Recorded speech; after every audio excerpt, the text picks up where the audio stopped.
Se eu quiser falar com Deus,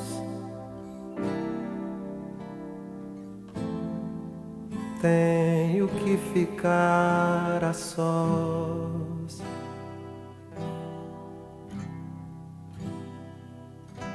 Tenho que apagar a luz.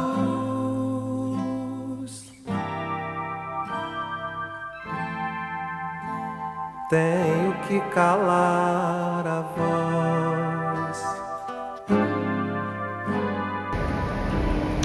Medicina e Meditação é o livro que a gente divulgou aqui no programa outro dia do Dr. Roberto Cardoso. A novidade é que hoje ele está aqui conosco, né, para falar exatamente sobre esse tema tão intrigante. O que tem a ver uma coisa com a outra, doutor?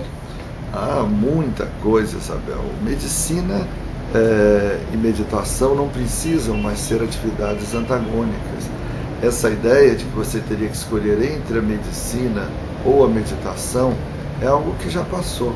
Uma coisa pode se associar à outra e as duas juntas podem certamente contribuir para a saúde das pessoas. De que maneira? A medicina, ela atua em diversas vertentes. Ela é um ótimo instrumento redutor do estresse. Ela é um ótimo instrumento para a abordagem de problemas como insônia, como ansiedade. O senhor está falando da meditação, desculpa. Da meditação. Sim, eu falei medicina? Falou. Sim. Mas, na verdade, as duas coisas acabam se confundindo no nosso trabalho de qualquer maneira. Mas você pode associar a medicina com a meditação, e a meditação pode ser excelente ator nesse grande teatro humano que é curar as pessoas. Ótimo. E o senhor usa isso, então, na sua prática clínica? Sim, nós na verdade trabalhamos, Isabel, muito com profissionais de saúde, ensinando profissionais de saúde a meditar, ensinando profissionais de saúde a ensinar a meditar e também ensinando pessoas que não são da área de saúde a meditar. O nosso papel hoje é muito relacionado a ensinar pessoas a meditar. Algumas vezes nós atuamos em alguns protocolos de pesquisa, como por exemplo com gestantes e medindo a sua ansiedade em relação ao parto. Quando nós fizemos a nossa tese de doutorado, por exemplo, nós trabalhamos com esse aspecto, a ansiedade da grávida à medida que se aproximava o parto. Uhum. Puxa, e meditando a gente consegue controlar essa ansiedade da grávida, por exemplo? Sim, Isabel, nós vimos que a grávida, ela tem uma ansiedade que não aparece, ela é uma falsa tranquila. A grávida, à medida que se aproxima o parto, ela vai tendo um aumento da ansiedade. E nós vimos, comparando grupos de grávidas que meditaram e que não meditaram, que as gestantes que meditavam mostravam ou um platô de ansiedade, não aumentavam a ansiedade, ou uma redução. Por exemplo, medindo a tensão muscular, que nós medíamos aqui no músculo frontal das gestantes, nós vimos que à medida que se aproximava o parto, as gestantes iam tendo uma queda dessa tensão no músculo frontal quando meditavam, enquanto as que não meditavam iam tendo um aumento da tensão no músculo frontal. E isso é um achado muito interessante, porque mostra que a meditação tem ação nas grávidas, como tem nas outras pessoas, e que essa ação pode se prestar para reduzir a ansiedade típica das proximidades do parto. Muito interessante. A gente continua já.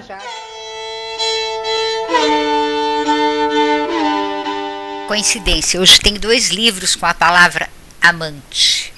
Então tem assim, O Amante Albanês, né, que é da Susana Fortes, e a tradução é da Maria Alzira Brum. É da editora Record, tem 192 páginas, custa R$ 34,90. E é um best-seller na Espanha, né? O Amante Albanês é um romance elogiado, que é finalista do Prêmio Planeta, né? Onde a Susana Fortes tece uma trama de segredos, mistério, amor, intriga familiar, tudo na Albânia comunista, durante os últimos anos da ditadura, né? É uma narrativa assim, sensível mesmo e absolutamente poderosa, que alia mistério a um belo quadro que ela pinta da situação social e política na Albânia. Muito interessante. A Susana é formada em Geografia e História pela Universidade de Santiago de Compostela, em História da América pela Universidade de Barcelona. Ela mora em Valência. Ela é professora, jornalista, e as suas obras foram traduzidas para mais de 10 idiomas. O segundo livro que tem amante no título é O Amante da China. Não, A Amante da China, que é do Ian Buruma, e a tradução é da Flávia Souto Maior, também é da editora Record, tem 420 páginas, custa R$ 57,90. A história é lá na Manchúria, na década de 30, quando uma belíssima mulher, chamada Yoshiko Yamaguchi, chega ao estrelato numa série de filmes que eram feitos para celebrar a ocupação japonesa na China.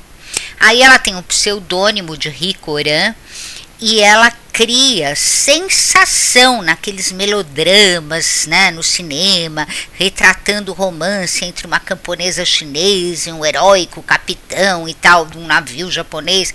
Então a carreira de Yamaguchi, como instrumento da propaganda militar, continuaria forte mesmo até o final da Segunda Guerra, até a rendição do Japão em 1945. Mas a atriz percebeu bem antes do fim da guerra o terrível papel que teve como agente de propaganda japonesa e passou o resto da vida devastada pela culpa. Então a história de Yoshiko Yamaguchi é contada aqui no livro sob o ponto de vista de 3 homens diferentes, e passa-se desde a Segunda Guerra até a década de 70. O holandês Ian Buruma, que é o autor, estudou literatura chinesa, e cinema japonês. Ele estudou literatura numa universidade holandesa e cinema japonês em Tóquio, numa universidade de Tóquio.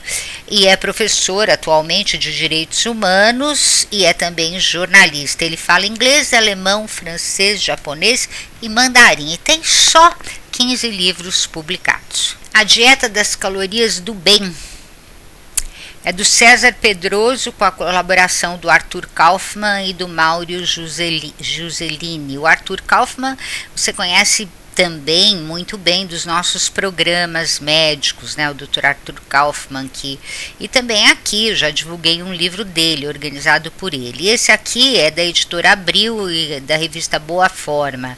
É uma parceria da revista e o EMEX.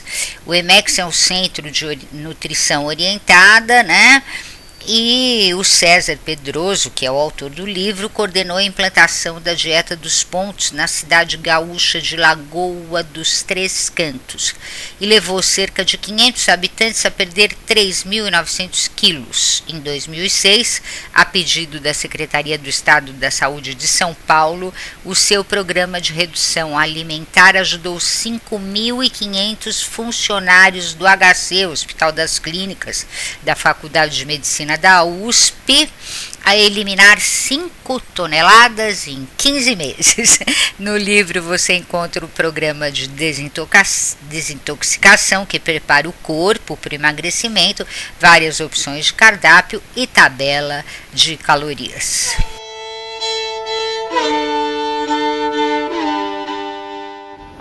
Mas nesse caso, então, doutor, não é só na grávida que a meditação tem utilidade na medicina, em outras doenças também, Sim, alguns estudos. Aliás, desculpa, a gravidez não é doença, Não, já deu. Mas alguns problemas que são de fato distúrbios, a meditação está mais adiantada do que outros no que se refere à pesquisa. Por exemplo, na hipertensão. Nós sabemos hoje que a meditação ela é capaz de reduzir a pressão nos hipertensos, mas não faz isso em quem é normotenso, em quem já tem a pressão normal. Mas quem é hipertenso mostra uma redução dos níveis de pressão quando medita. Nós sabemos que a meditação é um bom tratamento para problemas do sono, às vezes isoladamente, às vezes associado a outros métodos. Nós sabemos, por exemplo, que a meditação é muito útil nos casos de dor crônica, problemas como fibromialgia, que quem tem sabe que é muito chato, e eles têm sido ajudados pela meditação, além de várias outras características de redução da ansiedade, melhora da concentração, bom efeito sobre a memória, uma redução do estresse de uma maneira geral, um aumento na qualidade de vida como um todo. E na depressão? Na depressão, a meditação também mostra alguns bons efeitos. Parece que a alteração na química do cérebro que a meditação promove é capaz de melhorar o estado depressivo de muitas pessoas. Eu, particularmente, tenho um pequeno receio da meditação em alguns casos de depressão muito graves, quando você, correndo o risco de pegar um instrutor pouco experiente, pode ter um efeito colateral da meditação. Mas, de uma maneira geral, casos de depressão leves a moderados, os graves com muito cuidado, mas leve a moderados, respondem bem à meditação e melhoram, de fato, aquela parte triste, aquele caminho triste que a vida parece estar tomando.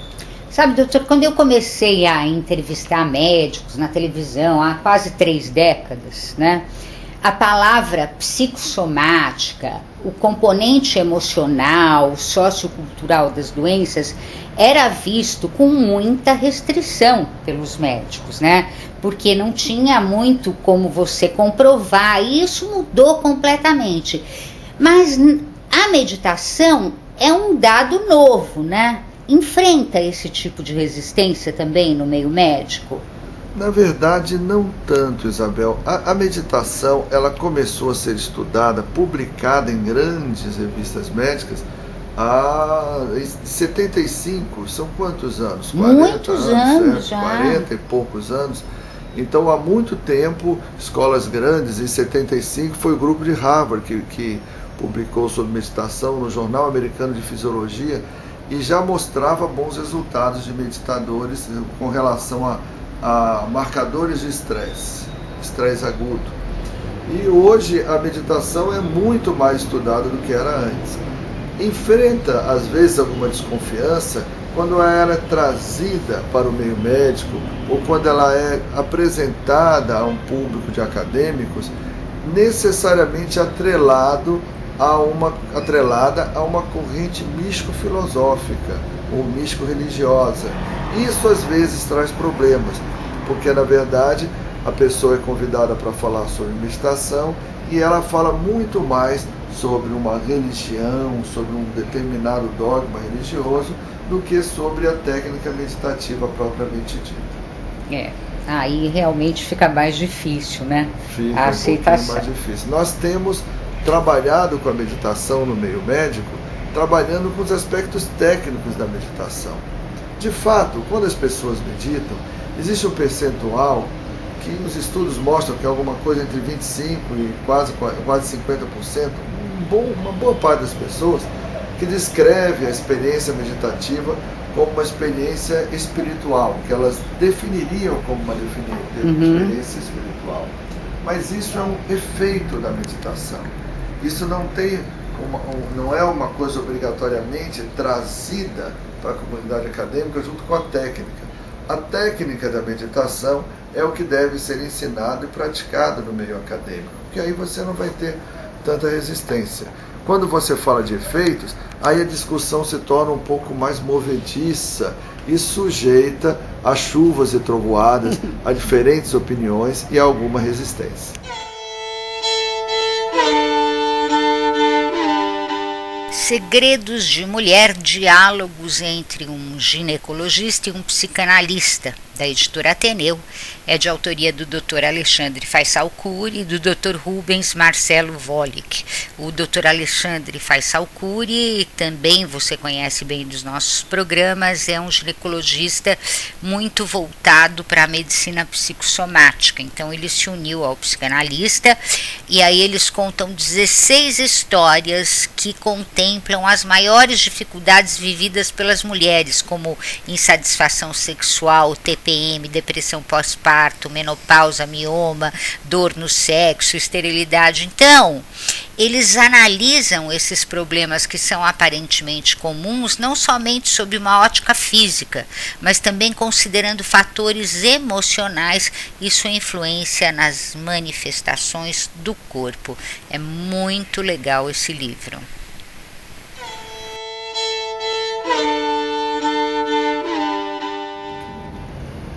Doutor, como foi que o senhor, na sua história de vida e tal, resolveu aplicar a meditação na medicina? Como foi que isso aconteceu na sua vida? Na verdade, meu contato com a meditação começou aos 17 anos e era uma prática muito pessoal. A minha ideia era meditar para ficar bem. Uhum. E essa prática se prolongou por muito tempo. Dos 17 anos até os 37 anos, eu meditei durante 20 anos apenas como uma coisa que era boa para mim. E nesses 20 anos, como um hobby, eu conhecia diferentes grupos de meditação, diferentes escolas, diferentes técnicas.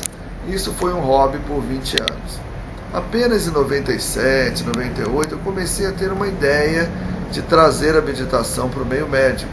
E essa ideia, ela foi bem recebida quando eu tive contato com a Unifesp, com o departamento de psicobiologia, onde já existiam pesquisas incipientes sobre meditação.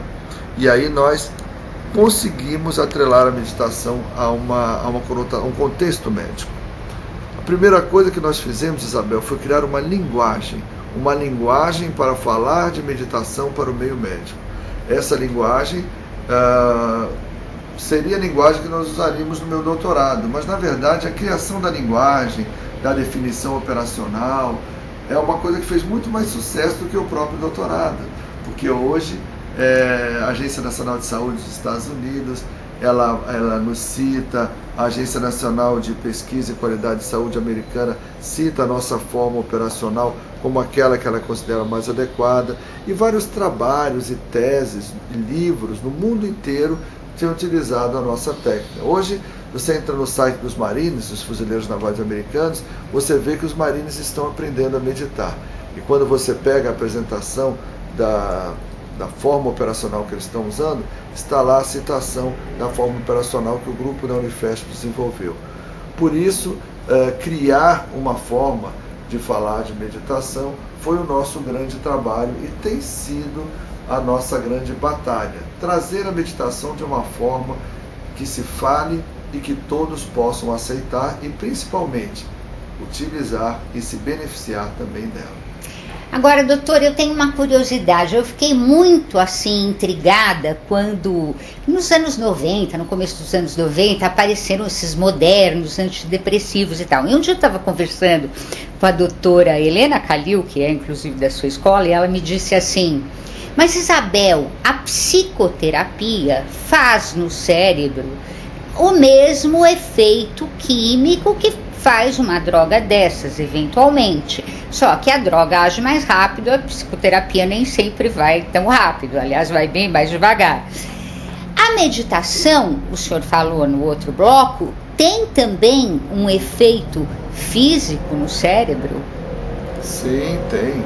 A meditação, ela começa alterando a maneira que o cérebro funciona. Ela dá um start de função do cérebro bem diferente do habitual, levando a um estado modificado de consciência que é típico da meditação. Estado modificado de consciência corresponde a um estado modificado de função cerebral. Altera a função do cérebro, altera a química do cérebro, depois altera a química do corpo e a partir daí altera a nossa maneira de ser e de viver. A meditação tem também um efeito químico sobre o cérebro das pessoas e isso é bem mostrado por diversos trabalhos. Muito interessante, muito interessante. Doutor, alguma coisa a acrescentar que gostaria de dizer?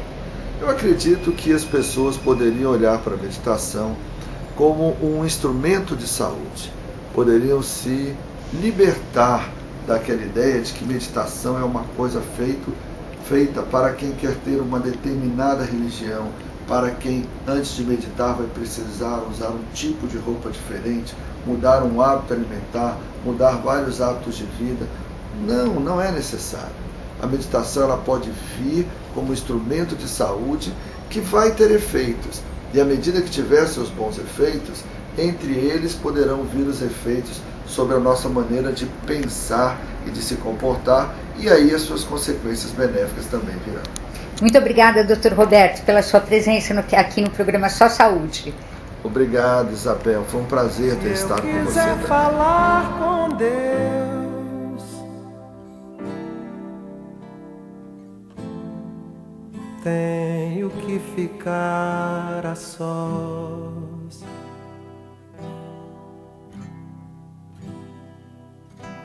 Tenho que apagar a luz.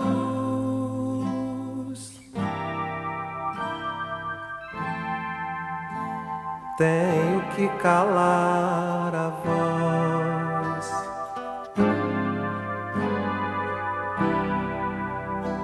Tenho que encontrar